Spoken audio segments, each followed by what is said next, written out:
આજે મારે બનાવવાનું છે સૂકી તુવેરનું મસાલેદાર શાક। તો તુવેર મેં લઈ લીધી છે, તો ચાલો હવે બફાવા મૂકી દઈએ। તો મીઠું અને હળદરને પહેલાં એડ કરીશ એટલે તુવેર મારી જલ્દી બફાઈ જાય। તો તુવેર બફાય તેટલી વાર હું વઘારની તૈયારી કરી દઈશ।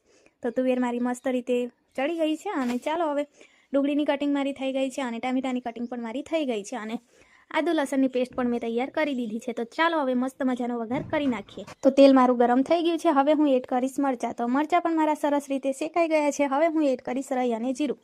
તો રાઈ અને જીરું સરસ રીતે સંતળાઈ જાય પછી હું એડ કરીશ આદુ લસણની પેસ્ટ। તો સરસ રીતે શેકાઈ જાય પછી હું એડ કરીશ ડુંગળી। તો ડુંગળીને સરસ રીતે મિક્સ કરી દેવાનું છે અને શેકાવા દેવાનું છે।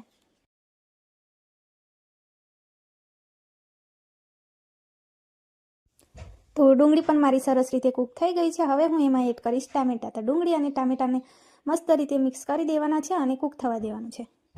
અને હવે હું એડ કરીશ લાલ મરચું, ગરમ મસાલો અને ધાણા જીરા પાવડર અને સરસ રીતે મિક્સ કરી દેવાનું છે। તો મસાલો મારો સરસ રીતે કૂક થઈ ગયો છે। હવે હું એમાં એડ કરીશ બાફેલી તુવેર અને તુવેરને પણ સરસ રીતે મિક્સ કરી દઈશું અને તેલના છૂટું પડી જાય ત્યાં સુધી કૂક થવા દઈશું।